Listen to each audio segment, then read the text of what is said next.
The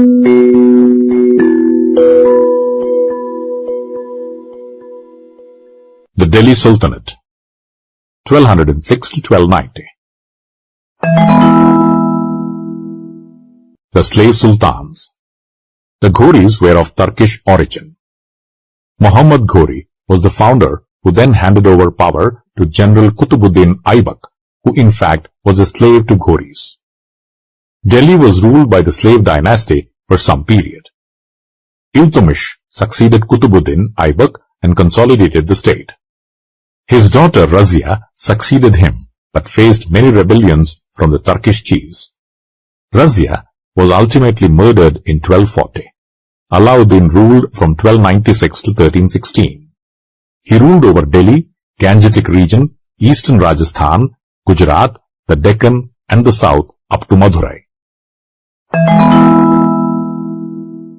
The Khiljis. The Khiljis were of Afghan descent, and Jalaluddin Khilji used this to rally the Afghan nobles. He established a stable state, reassessed land grants, and increased land tax. Price controls covered the entire market so that the cost of living would not be high. The Tughlaq Sultans. The Tughlaqs ruled from 1320 to 1414 on a kingdom that stretched till Madurai.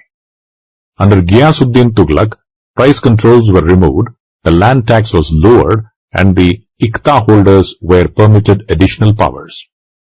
Hence, power slipped back into the hands of the nobles.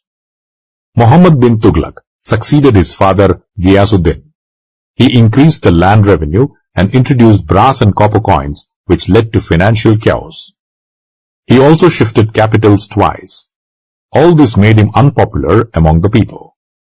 In 1334, bubonic plague weakened his army, and the Pandyan kingdom and Warangal rebelled.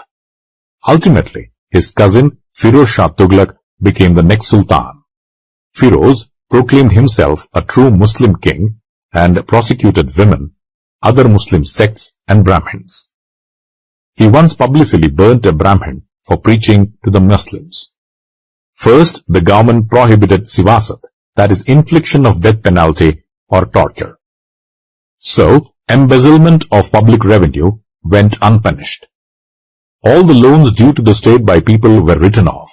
The army was made hereditary and were paid according to assignments on land revenue and not in cash. Firoz also used slaves to form soldiers who later rebelled. A water tax was also imposed on peasants.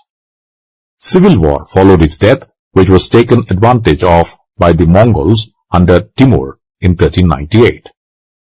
Timur plundered Delhi and returned to Central Asia, leaving a nominee to rule as Sultan. This became the Sayyid dynasty, which ruled from 1414 to 1451. The Lodi Sultans, 1451 to 1526. The Lodis were of pure Afghan origin.